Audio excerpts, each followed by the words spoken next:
Good morning students. तो particle physics की last class में हमने देखा था कि टाइप्स ऑफ हमने एलिमेंट्री पार्टिकल्स के बारे में पढ़ा। उनकी क्लासिफिकेशन देखी डिफरेंट मास के बेसिस पे, स्पिन के बेसिस पे, इंटरेक्शन के बेसिस पे, लाइफ टाइम के बेसिस पे। मैंने आपको फिर एक चार्ट भी दिया था, टाइप्स ऑफ इंटरेक्शन का चार्ट दिया। फिर आपको पार्टिकल्स का चार्ट दिया कि पार्टिकल्स कैसे कैसे हो सकते हैं। तो आज हम देखेंगे आपके कंजर्वेशन लॉज।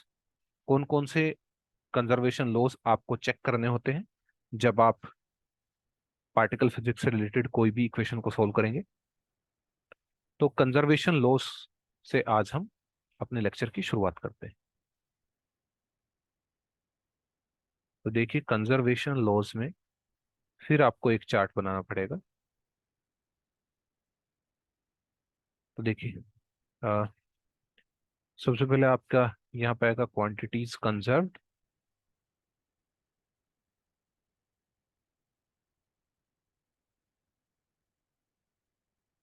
फिर आप यहाँ पे उस क्वांटिटीज का सिंबल लिख सकते हैं। यहाँ पे आप वो स्ट्रॉन्ग, यहाँ पे ईएम, वीक और ग्रेविटेशनल। ठीक है। तो पहली क्वांटिटी आपकी आती है मास। मास को सिंबल एम से डिनोट करते हैं। ठीक है। ये कभी कभी मास को एनर्जी की टर्म्स में भी लिखा जाता है। तो मास आपका कंजर्व रहेगा ईएम में भी, वीक में भी और ग्रेविटेशन में भी। या तो ऐसे कर लो या वाई या सी एस लिख लो, जैसा आपको ठीक लगे। ठीक है। मास के बाद आपका सेकंड आ जाएगा लीनियर मोमेंटम।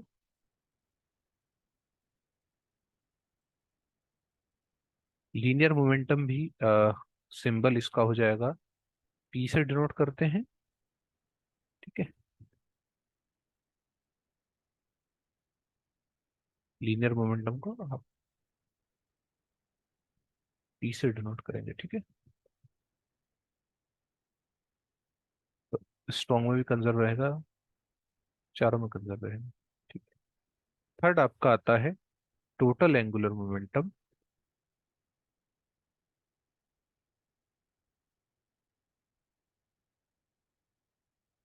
जे से डिनोट करेंगे और चारों में कंजर्व रहेगा। फोर्थ आपका आता है चार्ज। क्यू से डिनोट करेंगे, चार्ज भी आपका चारों में कंजर्व रहेगा। पांच का आपका आता है बेरियन नंबर। बी से डिनोट करेंगे, ये भी आपका चारों में कंजर्व रहना चाहिए। सिक्स आपका आता है इलेक्ट्रॉन लेप्टन नंबर। जस्ट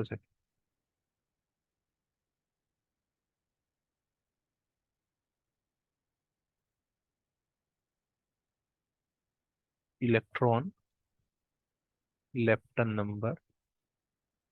अच्छा, ये आप सोचेंगे कि सिर्फ लेप्टन नंबर क्यों नहीं लिखा दिया। तो इलेक्ट्रॉन लेप्टन नंबर हो गया, मियोनिक लेप्टन नंबर हो गया,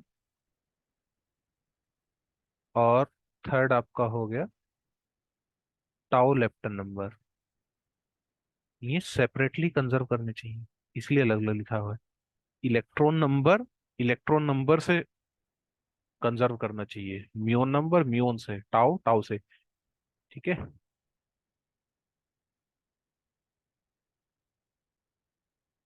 तो इसको डिनोट करेंगे एल ई से, इसको डिनोट करेंगे एल म्यू से, इसको डिनोट करेंगे एल टो से। तो ये चारों में सेपरेटली कंजर्व होने चाहिए। ठीक है। क्लियर। नाइन्थ आपका आता है स्ट्रेंजनेस। स्ट्रेंजनेस को डिनोट करेंगे एल एस से। स्ट्रेंजनेस आपकी स्ट्रॉन्ग में कंजर्व रहेगी, इलेक्ट्रोमैग्नेटिक कंजर्व रहेगी, वीक में कंजर्व नहीं रहेगी, और ग्रेविटेशनल में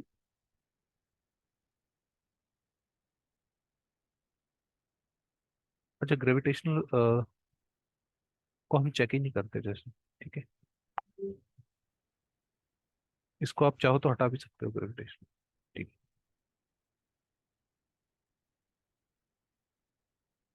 वो आपसे तीन के बारे में पूछता है कि ये जो रिएक्शन है वो स्ट्रोंग है, वीक है, या इलेक्ट्रोमैग्नेटिक है। मतलब जो रिएक्शन है वो किससे प्रोसीड करेगी, वाया स्ट्रोंग इंटरेक्शन होगी, वाया इलेक्ट्रोमैग्नेटिक इंटरेक्शन होगी, या वाया वीक इंटरेक्शन होगी। ठीक है। इसके बजाय आप यहाँ पे आप चाहे तो यहाँ पे एक चीज ऐड कर सकते हैं, यहाँ पे कैरेक्टर लिख सकते हैं, किस कैरेक्टर होगा। जैसे अगर मास की बात करें तो मास आपका एडिटिव है, मतलब सिंपल एडिशन हो। जो आपका लीनियर मोमेंटम है वो वेक्टर एडिटिव है। आपका टोटल एंगुलर मोमेंटम भी वेक्टर एडिटिव है। फिर आपका चार्ज जो है वो एडिटिव है। बेरियन नंबर एडिटिव है। इलेक्ट्रॉन, म्यूऑन और टाउ तीनों एडिटिव नेचर के हैं। स्ट्रेंजनेस भी आपकी एडिटिव नेचर की है। ठीक है। अब आपका टेंथ आता है थर्ड कंपोनेंट ऑफ आइसोस्पिन। ये पहले थर्ड कंपोनेंट क्यों लिखा रहा हूं मैं, उसका रीजन है। Third component of isospin,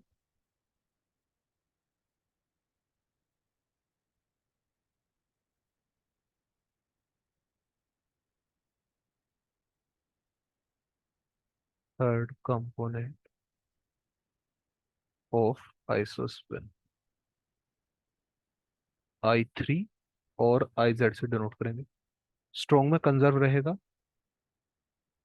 electromagnetic में भी कंजर्व रहेगा, वीक में कंजर्व नहीं रहेगा। ठीक है। और ये आपका थर्ड कंपोनेंट होगा एडिटिव। उसके बाद 11th आपका आता है आइसोस्पिन। आई से डिनोट करेंगे। स्ट्रॉन्ग में कंजर्व रहेगा, इलेक्ट्रोमैग्नेटिक में कंजर्व नहीं रहेगा, वीक में भी कंजर्व नहीं रहेगा। ये आपका होता है वेक्टर एडिटिव। ठीक है। ट्वेल्थ आपका आता है पेरिटी। या तो पी से डिनोट करते हैं या पाई से डिनोट करते हैं। स्ट्रॉन्ग में कंजर्व रहेगा, ईएम में भी कंजर्व रहेगा, वीक में कंजर्व नहीं रहेगा। और जो ये आती है ये होती है आपकी मल्टीप्लीकेटिव। ठीक है। एक सेकंड, ऊपर से दो चार डिलीट कर देते हैं, है ना। ठीक है।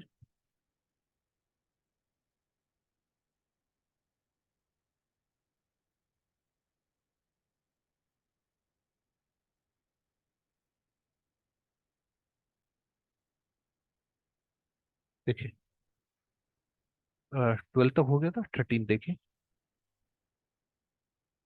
13th आपका है पेरिटी, हो गया था चार्ज कॉन्जुगेशन। Charge conjugation. ठीक है। सिंबल सी होगा, स्ट्रॉन्ग में कंजर्व रहेगा, ईएम में भी कंजर्व रहेगा, वीक में कंजर्व नहीं रहेगा। ठीक है। ये भी आपका मल्टीप्लिकेटिव होता है। ठीक है। फिर आपका आता है चार्ज कंजुगेशन के बाद आता है आपका time reversal. Time reversal T से डिनोट करेंगे। स्ट्रॉन्ग में कंजर्व रहेगा, वीक में कंजर्व रहे, ये में कंजर्व रहेगा, वीक में कंजर्व रहेगा। ये भी आपका मल्टीप्लिकेटिव है। 15th आपका होता है चार्ज कंजुगेशन एंड पैरिटी। तो सिंबल सी भी हो गया। ये लिखना चाहो लिख सकते हो, चार्ज कन, ये समझ में आ गया ना, चार्ज इनटू पैरिटी लिख लेना यहाँ पे। ठीक है। स्ट्रॉन्ग, ईएम, वीक तीनों में कंजर्व रहेगा। ये भी मल्टीप्लिकेटिव नेचर का है। चलिए मैं लिख ही देता हूँ।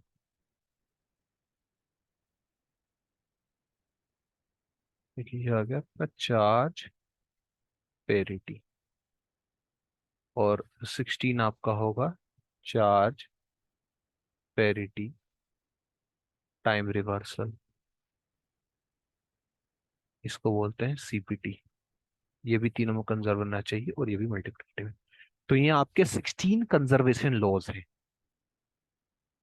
ठीक है। तो जो ऊपर के 8 थे आपके, mass, linear momentum, total angular momentum, charge, baryon number, electron lepton number, muonic number, tau lepton number, ये जो 8 है ये सब में कंजर्व रहेंगे। ये आप चेक कर लीजिए। उसके बाद फिर नॉन कंजर्वेशन स्टार्ट होगा। ठीक है। क्या होता है हम देखेंगे अभी क्वेश्चन जब करेंगे ना, तो तब हम चेक करेंगे कि कैसे कैसे हम चेक करना है। ठीक है। अब नेक्स्ट अगर आप देखें तो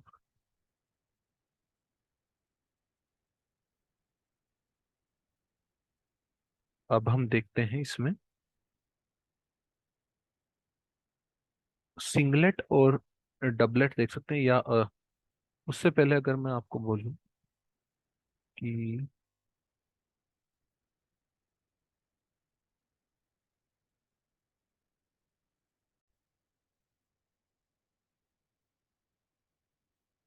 हम गेलमिन निशिजिमा फॉर्मूला देख लेते हैं। ठीक है। देखिए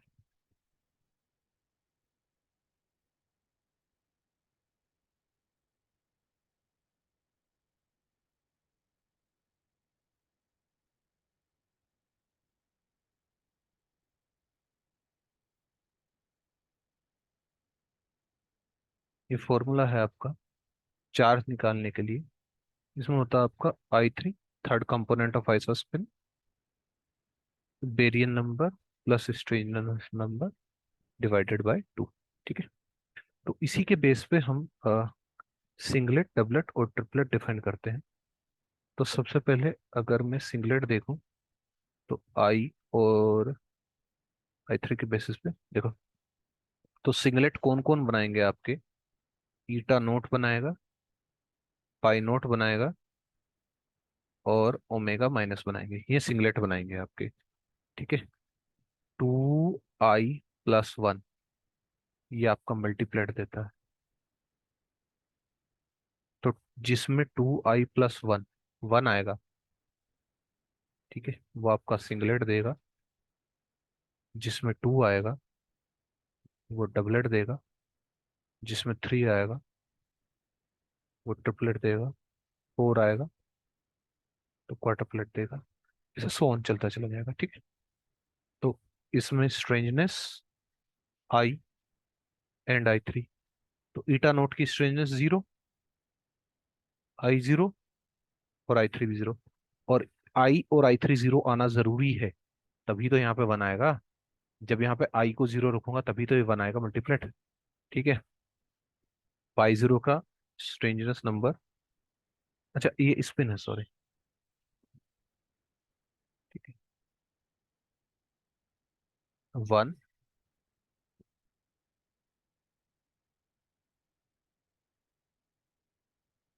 -3, एक सेकंड, ये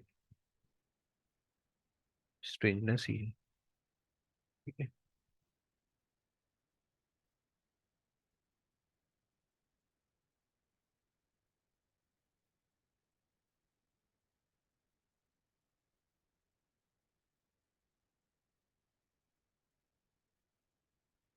ये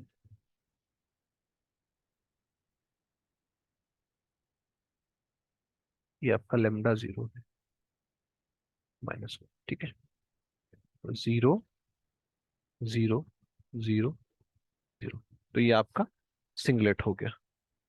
फिर आपका आता है डबलेट। ठीक है। तो डबलेट में आपके यहाँ पे स्ट्रेंजनेस I3 and I,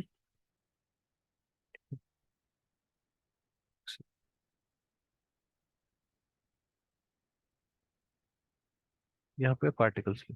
ठीक है। K+, K0, K minus, K0 bar, neutron, proton, xi minus, xi 0,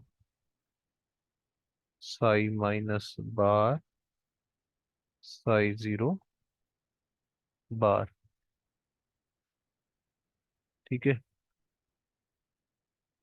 अब स्ट्रेंजनेस K+की+1, K0 की +1, इसकी -1 -1, जीरो स्ट्रेंजनेस -2 एंटी पार्टिकल की अपोजिट हो जाएगी। ठीक है। आइसोस्पिन +12, +12, +12, +12। आइसोस्पिन पे एंटी पार्टिकल्स के आइसोस्पिन पे कोई फर्क नहीं पड़ता है ना। पार्टिकल की और एंटी पार्टिकल की आइसोस्पिन सेम रहती है। +12, +12, +12, +12, +12, +12, +12, -12, -12, +12, -12, +12, -12, +12, +12, -12। ठीक है। अब ट्रिपलेट देख लीजिए। ट्रिपलेट कौन कौन से बनाएंगे? पाई+, पाई 0, पाई-, sigma+, sigma 0, sigma-, सिग्मा+बार, सिग्मा-बार, sigma 0 bar. ठीक है। इनके भी एंटी पार्टिकल्स ले सकते हो अगर आप लेना चाहते हैं तो। I3। ठीक है। स्ट्रेंजनेस होती ही नहीं मिसॉन्स की, पाई मेसॉन्स की। ठीक है। 1 1 1, +1, 0, -1। स्ट्रेंजनेस इनकी होती है -1 -1 माइनस, तो इनकी हो जाएगी +1 +1 +1, 1 1 1, ये भी 1 1 1, +1 0, -1 -1 0, +1। क्लियर? तो ये आपके हो गए सिंगलेट और डबलेट। ठीक है।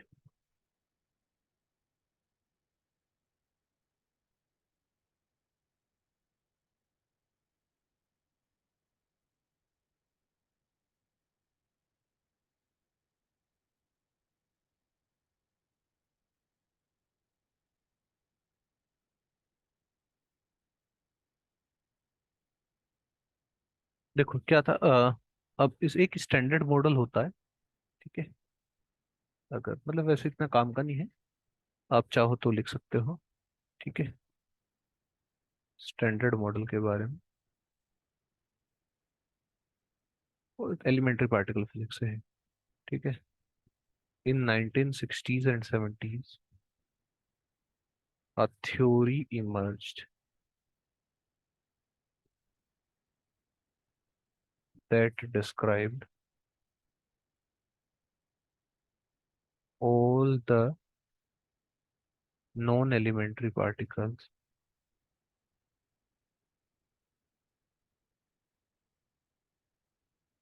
non-elementary interactions except gravitational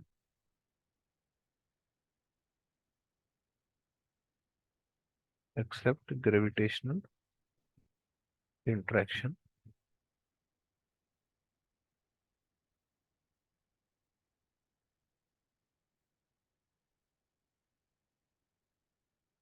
ठीक है। तो 60s और 70s में, ठीक है, एक थ्योरी इजाद हुई जिसने सारी इंटरेक्शंस को एक्सप्लेन कर दिया था ग्रेविटेशनल फोर्स को, ग्रेविटेशनल इंटरेक्शन को कंबाइन नहीं कर पाई थी। ठीक है। क्यों? Because gravitational interaction is gravitational interaction is too weak to play any significant any significant role in ordinary particle process।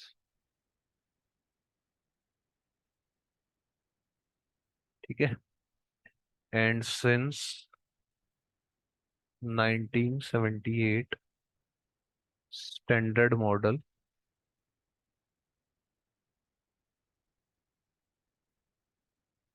standard model has met every experimental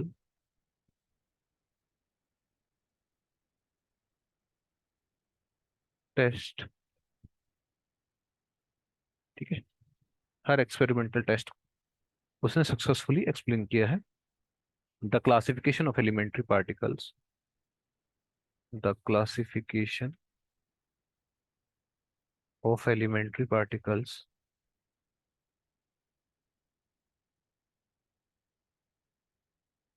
elementary particles is based on this model। ठीक है। तो ये आपका हो गया standard model के बारे में।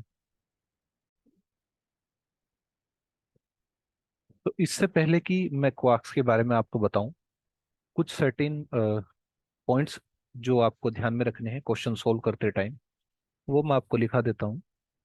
अच्छा, मैं एक वीडियो उस पर बना दूंगा, प्रीवियस ईयर के क्वेश्चन ले लेंगे दो चार, और दो चार क्या जितने भी आए हैं कोशिश करूंगा सारे करा दूं, और उसके बारे में फिर हम सॉल्व कर लेंगे। एक अलग से वीडियो बना के मैं डाल दूंगा। ठीक है। तो जो पॉइंट आपको ध्यान में रखने हैं, पहला है, इफ जो रिएक्शन आपके पास आएगी, nuclear reaction, if reaction contains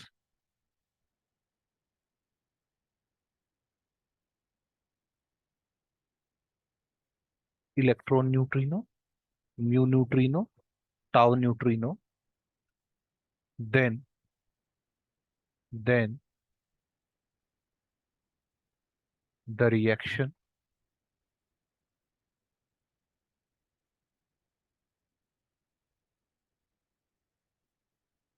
is via weak interaction, provided that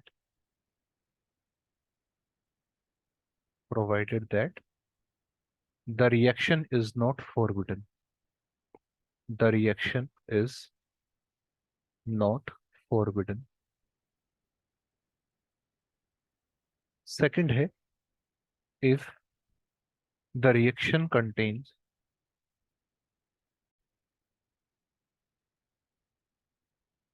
if the reaction contains if the reaction contains photon reaction, then the reaction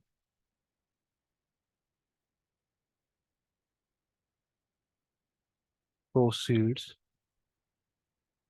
via EM interaction,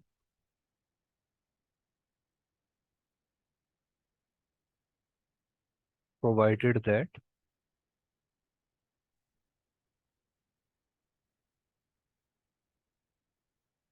the reaction is not forbidden। Third है, if reaction contains photon if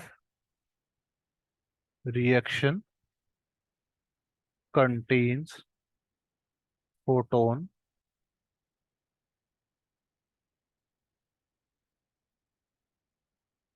if reaction contains photon then, अच्छा, reaction photon है तो EM interaction से हो जाएगी। लेकिन अगर reaction में फोटोन है और उसकी iso spin is not conserved, iso spin is not conserved and third component of iso spin is conserved,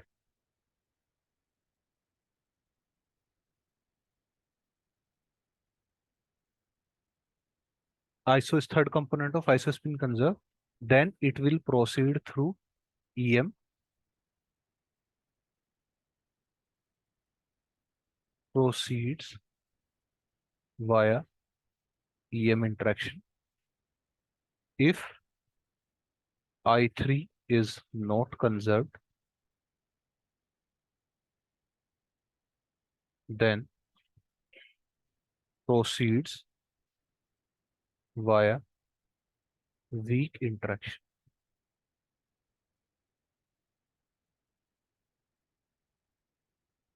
Fourth important point है, if reaction contains, if reaction contains only nucleons,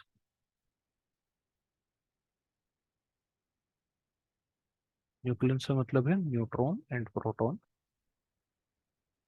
and pions, then reaction proceeds through proceeds through strong interaction. Fifth है production of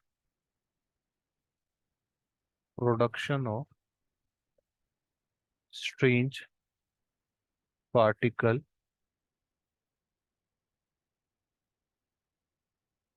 strong interaction. अगर किसी reaction में strange particle produce हो रहे हैं तो वो स्ट्रॉन्ग इंटरेक्शन से प्रोसीड होगी, और अगर किसी में डिके हो रहा है, decay of strange particle, then weak interaction से प्रोसीड होगी, वीक इंटरेक्शन से प्रोसीड होगी। ठीक है, तो ये 5 पॉइंट है, ये 5 पॉइंट याद रखिएगा। इनके थ्रू आपका जो सॉल्यूशन, जो ये रिएक्शन को बताने का तरीका है, वो यही पूछता है, एक रिएक्शन देगा और आपसे पूछेगा कि ये रिएक्शन किससे प्रोसीड होगी, स्ट्रॉन्ग इंटरेक्शन से, वीक इंटरेक्शन से, या ईएम इंटरेक्शन से। तो उसके लिए आपको ये 4 पॉइंट बहुत काम आएंगे। ठीक है, तो नेक्स्ट टॉपिक हम देखते हैं आपका, नेक्स्ट पढ़ेंगे हम क्वार्क्स के बारे में।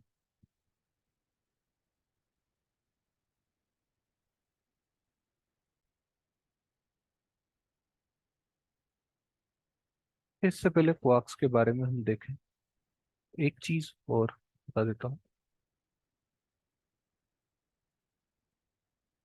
देखिए, अगर आपके पास कोई एक न्यूक्लियर रिएक्शन है, ठीक है, एटॉमिक रिएक्शन नहीं है, सिर्फ न्यूक्लियर रिएक्शन है, ठीक है, जिसमें आपका न्यूक्लियस है XZA। तो इसमें आपके पास जो चार्ज होगा आपका Z होगा, बेरियन नंबर जो होगा, बेरियन नंबर होगा आपका A, लेप्टन नंबर होगा आपका 0। बोसॉन्स या फर्मियोन है, वो स्पिन के ऊपर डिपेंड करेगा, बोसॉन है या फर्मियोन है, वो आपका डिपेंड करेगा स्पिन के ऊपर। स्पिन से कैसे पता चलेगा, अगर ए आपका इवन है तो बोसॉन है, अगर ए ओड है तो आपका फर्मियोन है।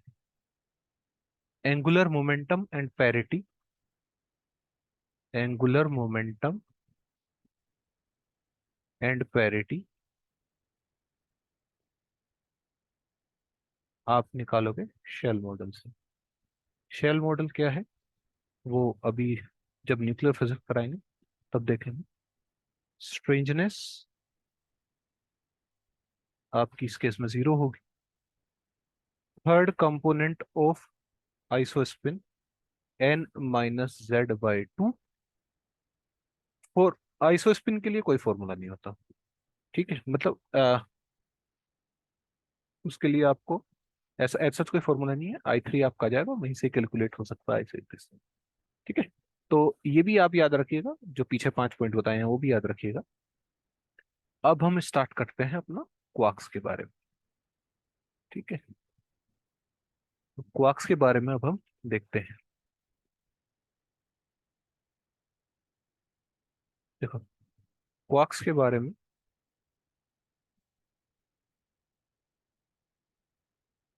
All quarks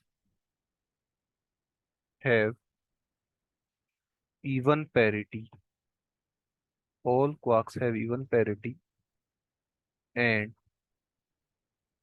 half spin, that is, quarks are fermions.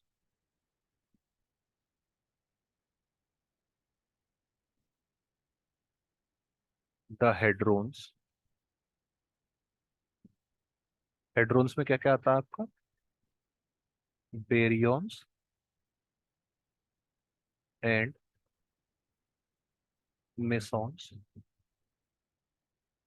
are made up of quarks if two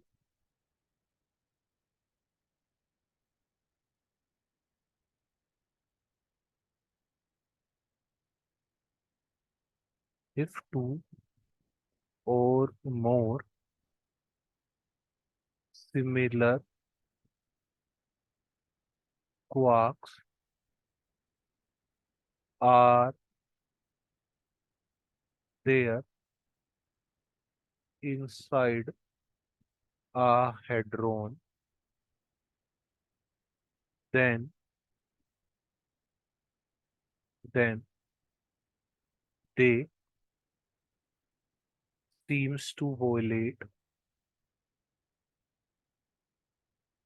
the Pauli's exclusion principle. जैसे अभी आगे मैं दिखाऊंगा आपको, जैसे प्रोटॉन है, तो प्रोटॉन एक हेड्रोन है क्योंकि बैरियन है, तो प्रोटॉन 3 क्वार्क से मिलकर बना होता है। अच्छा, ये बात याद रखना, अभी मैं आगे लिखाऊंगा भी। जो हेड्रोन्स हैं वो 3 क्वार्क से, बेरियंस हैं वो 3 क्वार्क से मिलकर बने होते हैं, मिसोन्स 2 क्वार्क से मिलकर बने होते हैं। तो जो आपका प्रोटॉन है वो अप क्वार्क और एक डाउन क्वार्क से मिलकर बना होता है। तो दो सेम पार्टिकल एक ही स्टेट में नहीं आ सकते, तो ये उसकी बात कर रहे हैं। तो उसके लिए हम कलर को डिफाइन करते हैं। इस वाले यू का अलग कलर होगा, इस वाले यू का अलग कलर। ठीक है, तो चलिए आगे देखते हैं। To resolve to resolve this, quarks are assigned additive property,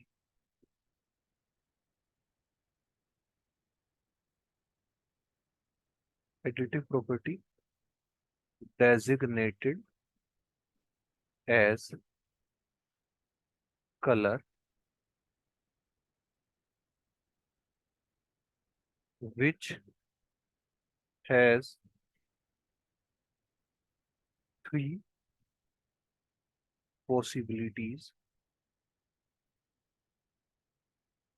red, blue, green.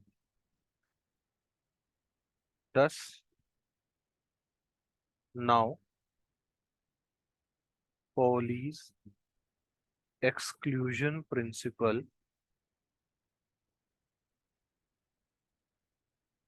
is not violated.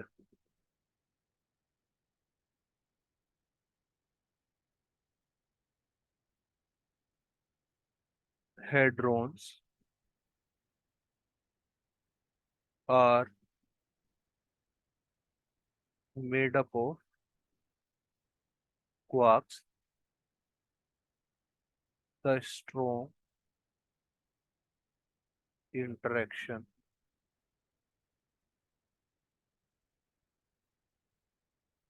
between hadrons should ultimately should ultimately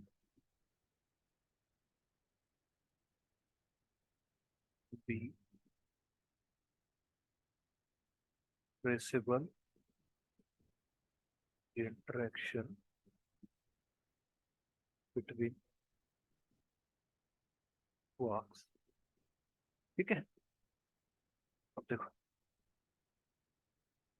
आगे देखो. Mesons are made up of two quarks. Baryons are made up of three quarks. ठीक है, अब ये जो दो quark है, इनमें एक क्वार्क होगा और एक एंटी क्वार्क होगा. ठीक है, तो मीसोन को हम लिखेंगे क्यू क्यू बार और बैरियन को लिखेंगे क्यू क्यू क्यू. क्लियर. तो जैसे हम टेबल बनाते आए थे, एक टेबल क्वार्क की भी बना लेते हैं. तो यहाँ पे आप इस टेबल में लिख लीजिए.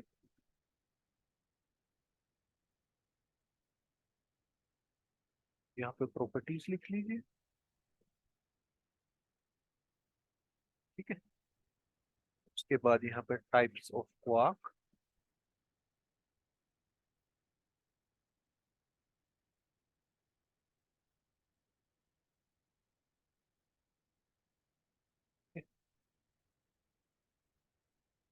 अच्छा, उससे पहले एक सेकंड, एक चीज लिख.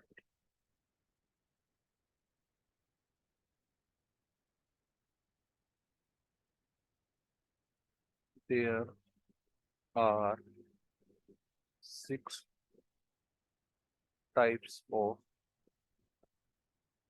क्वार्क्स. ठीक है, up, down, strange, charm, bottom, top. इसको यू से डिनोट करते हैं, इसको डी से, एस से, सी, बी. ठीक है, ये लिखना. अब देखिए, तो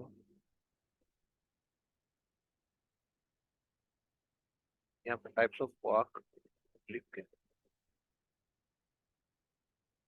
तो यहाँ पे आपका अप क्वार्क आ जाए, डाउन क्वार्क,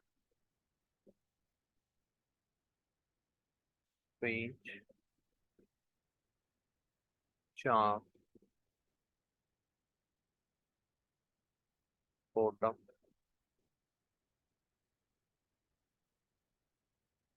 टॉप. तो प्रॉपर्टीज में आपकी पहली प्रॉपर्टी मास आएगी.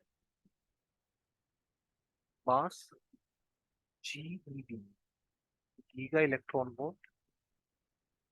ठीक है, मास को जो हम डिनोट करेंगे वो हम giga electron volt by C square करेंगे. अब क्वार्क का होगा 0.3, डाउन क्वार्क का 0.3, स्ट्रेंज का 0.5, 1.5, 4.3, 174. तो इन सब में जो हैवीएस्ट क्वार्क है वो टॉप क्वार्क है, और जो लाइटेस्ट है वो आपका अप और डाउन क्वार्क है। मास के बाद आप आएगा चार्ज। ये टेबल आपको याद रखनी है, ठीक है। इसका चार्ज 2/3 -1/3, स्ट्रेंज का चार्ज -1/3, चार्म का चार्ज +2/3, बॉटम का चार्ज -1/3, टॉप का चार्ज +2/3। चार्ज के बाद आपका अगला आएगा बेरियन नंबर। क्वार्क, सब क्वार्क का बेरियन नंबर 1/3 होता है, हर क्वार्क 1/3, 1/3, 1/3, 1/3। बेरियन नंबर के बाद आता है आपका आइसोस्पिन। इन सब की आइसोस्पिन हाफ है, मतलब अप और डाउन की हाफ है, बाकी सबकी 0 है। Third component of isospin, up का प्लस आएगा, डाउन का माइनस आएगा, बाकी सबका 0। क्योंकि जब आइसोस्पिन ही नहीं है तो थर्ड कंपोनेंट ऑफ आइसोस्पिन आने का तो मतलब ही नहीं होता। क्लियर। उसके बाद आपका स्ट्रेंज नंबर आएगा। स्ट्रेंज नंबर, तो स्ट्रेंज पार्टिकल का सिर्फ स्ट्रेंज नंबर आएगा -1, बाकी सबका 0। उसके बाद फिर आपका चार्म नंबर आएगा, जो कि सिर्फ चार्म पार्टिकल का आएगा, ठीक है, 1, बाकी सबका 0। उसके बाद बॉटम नंबर, जो कि सिर्फ बॉटम पार्टिकल का आएगा, टॉप नंबर, जो कि सिर्फ टॉप पार्टिकल का आएगा। उसके बाद आपका स्पिन पैरिटी है। स्पिन अच्छा नहीं लिखा इसमें, ठीक है। तो स्पिन पैरिटी हाफ प्लस, सबकी half plus, half plus, half plus, half plus, half plus, ठीक है। तो ये जो टेबल है, ये टेबल आपको याद रखनी है वो आपके, ठीक है। तो अभी कलर की बात हुई थी, तो उसके लिए आप थोड़ा सा ग्लूऑन्स के बारे में जान लीजिए। ग्लूऑन्स क्या होता है? तो gluons are exchange between quarks. Gluons are exchanged between quarks. Gluons are massless.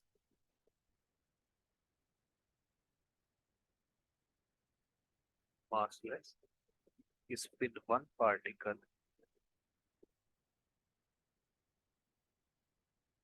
traveling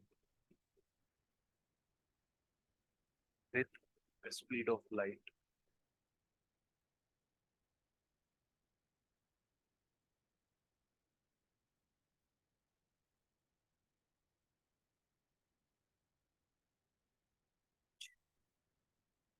Gluon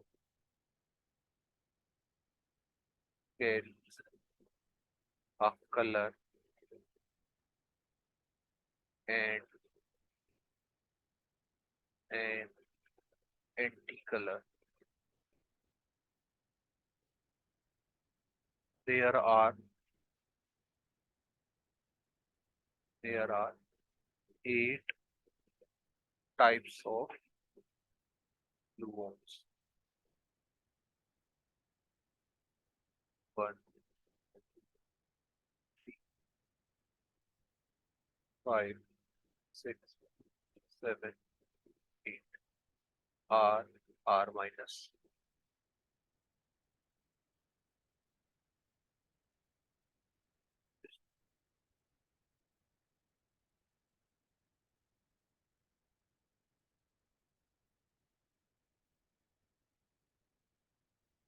R R bar, G G bar, 1/√6. R, R bar, G, G bar, twice of B, B बार।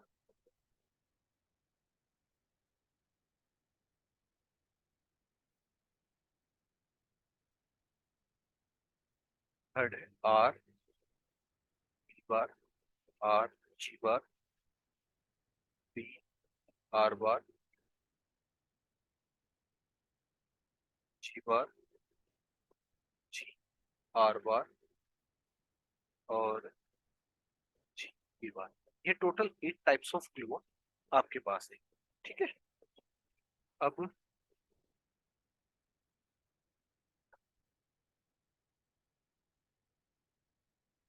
देखो, तो मीसोन्स जो आपके होते हैं, अभी मैंने बताया,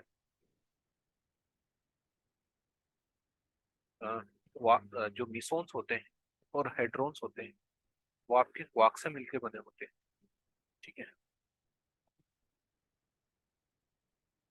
तो देखिए, अगर हम बात करें नेचर ऑफ इंटरेक्शन,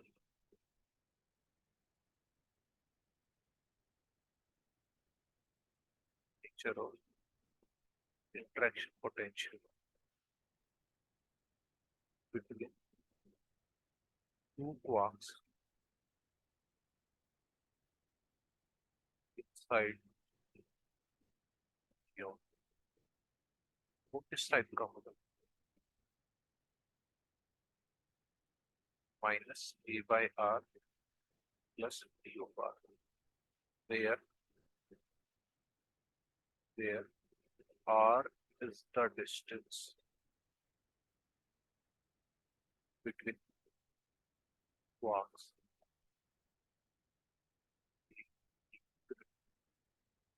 ये किस टाइप का ग्राफ आएगा आपके पास? ये अगर आर है और ये डी ऑफ आर है, ये आपके पास इस टाइप का ग्राफ आएगा।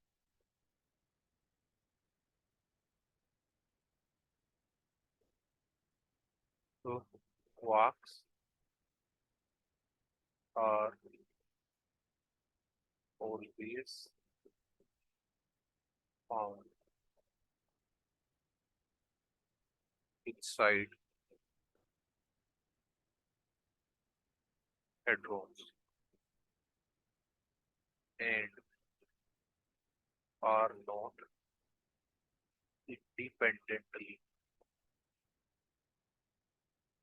observed. Dependently observed. This called this is called quark confinement.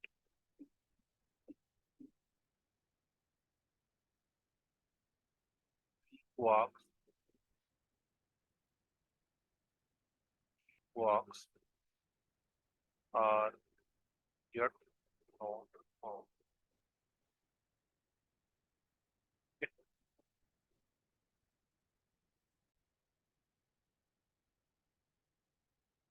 तो फ्री क्वार्क्स अब तक नहीं मिले। ठीक है।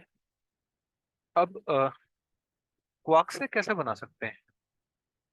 देखो, अगर मेसॉन्स की बात करें, जैसा आपको कोई मेसॉन बनाना है, ठीक है, जैसे मान लीजिए आपको पाई प्लस मेसॉन बनाना है, या पहले स्ट्रेंज वाला देखते हैं, आपको के प्लस मेसॉन बनाना है। ये समझाना इजी रहेगा। तो ये स्ट्रेंज पार्टिकल है, इसकी स्ट्रेंजनेस +1 है। तो क्वार्क्स में से देखिए कौन सा क्वार्क है जिसकी स्ट्रेंजनेस +1 है। अब एस है स्ट्रेंज पार्टिकल, स्ट्रेंज क्वार्क, लेकिन उसकी -1 है, तो एक ले लेंगे इसके ऊपर एंटी क्वार्क। तो एंटी क्वार्क ले लेंगे स्ट्रेंज का। अब इसकी स्ट्रेंजनेस +1 हो गई। अब चार्ज चाहिए +1, इसका चार्ज होता है -1 स्ट्रेंज का, लेकिन एंटी क्वार्क है तो +1 हो गया। अब एक ऐसा क्वार्क चाहिए जो चार्ज को +1 कर दे। अब इसका जो, इसमें चार्म नंबर भी नहीं है, टॉप नंबर भी नहीं है, बॉटम नंबर भी नहीं है। तो कौन कौन सा बचा हमारे पास? स्ट्रेंज हम ले चुके हैं, एक और स्ट्रेंज लेंगे तो स्ट्रेंज पार्टिकल पर फर्क पड़ेगा, तो स्ट्रेंज नहीं ले सकते। तो ना चार्म ले सकते, ना टॉप ले सकते, ना बॉटम ले सकते हैं, ना स्ट्रेंज ले सकते हैं। तो हमारे पास दो बचे, यू और डी। तो यू और डी में से आप बताइए कि कौन सा ऐसा लूं कि चार्ज को +1 कर दे। तो आपका जवाब होगा यू, क्योंकि इसका चार्ज होता है +u। तो दोनों को ऐड करो, +1/3 +2/3, ये चार्ज देगा +1। तो K प्लस का जो क्वार्क स्ट्रक्चर हो गया वो हो गया S बार। तो इसी तरह से आप बाकियों का भी लिख लेंगे। अब पाई प्लस का देख लेते हैं, जिसका हमने पहले लिखा था। अब देखो, चार्ज +1 चाहिए। अब ना तो ये स्ट्रेंज पार्टिकल है तो S भी नहीं आएगा, टॉप पार्टिकल नहीं है, T नहीं आएगा, बॉटम नहीं है, चार्म नहीं है। तो चारों घर चले गए, बचा कौन सा? U और D। तो U और D को मिला के हमको लिखना है। तो कैसे लिखेंगे? चार्ज +1 चाहिए तो एक 2/3 ले लो, प्लस का 2/3 आ गया। अब 1/3 चाहिए प्लस का, तो उसके लिए क्या करो? D का पार ले लो। अब देखो, क्या बताया था? मिसोन एक क्वार्क और एक एंटी क्वार्क से मिलकर बना होता। तो देखो, ये मिसोन है, एक क्वार्क है, एक एंटी क्वार्क है। ये भी मिसोन है, एक क्वार्क है, एक एंटी क्वार्क है। तो जितने भी मिसोन आपको पता है, मैंने पढ़ाए हैं, pi plus, pi minus, pi zero, के प्लस, के माइनस, के जीरो बार, ईटा नोट, उन सब के आप क्वार्क स्ट्रक्चर लिख के देख लीजिएगा। एक बेरियन का और बता देता हूं मैं आपको क्वार्क स्ट्रक्चर लिखना। जैसे बेरियन में आप प्रोटॉन को ले लीजिए, तो प्रोटॉन में स्ट्रेंज पार्टिकल नहीं है प्रोटॉन, तो एस भी नहीं आएगा, टॉप नहीं आएगा, बॉटम नहीं आएगा, चार्म नहीं आएगा। तो सिर्फ दो बचे आपके पास, यू और डी। तीन से मिलकर बना होता है, तो तीन यू और डी लिखना है। तो और चार्ज कितना चाहिए? +1 चाहिए। तो इसके लिए आ गया +2/3। अब 1/3 चाहिए, तो अगर डी बार लिख दूं, लेकिन बार आएगा नहीं, तो क्या करूं मैं? डी, अगर डी लिख दिया तो कितना हो गया? 2/3 माइनस 1/3, 1/3, एक और यू लिख दो। तो यहां से 1/3 बचा, 2/3, 1/3 +2/3, 1। तो इसको लिख सकते हैं यू, यू। ऐसे ही आप न्यूट्रॉन का लिख लीजिए, बाकी जितने भी हेड्रोन है उन सब का लिख लीजिए। नहीं होगा तो जब मैं प्रीवियस ईयर के क्वेश्चंस डिस्कस कर रहा हूँ, वहां पे आएगा, मैं वहां पे और एक बार आपको क्लियर कर दूंगा। ठीक है? तो ये आपका बेरियन नंबर हो गया, कैसे कैलकुलेट करते हैं। अब एक चीज आप देखिए, लास्ट लेक्चर में या इसी लेक्चर में पहले मैंने आपको जेलमन नेसिंजर फॉर्मूला पढ़ाया था, तो उसी का एक्सटेंडेड वर्जन है जेलमन नेसिंजर फॉर्मूला।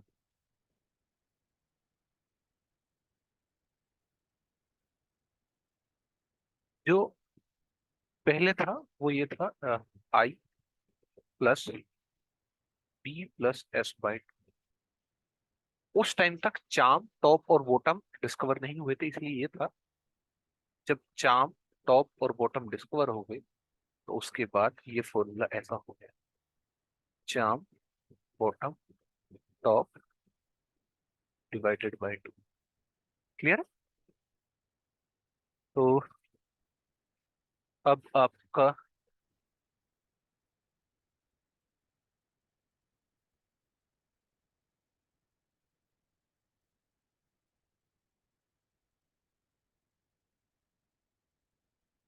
अब आपका एक SU ग्रुप बचता है, वो मैं आपका नेक्स्ट लेक्चर में डिस्कस करूंगा। ठीक है? Thank you.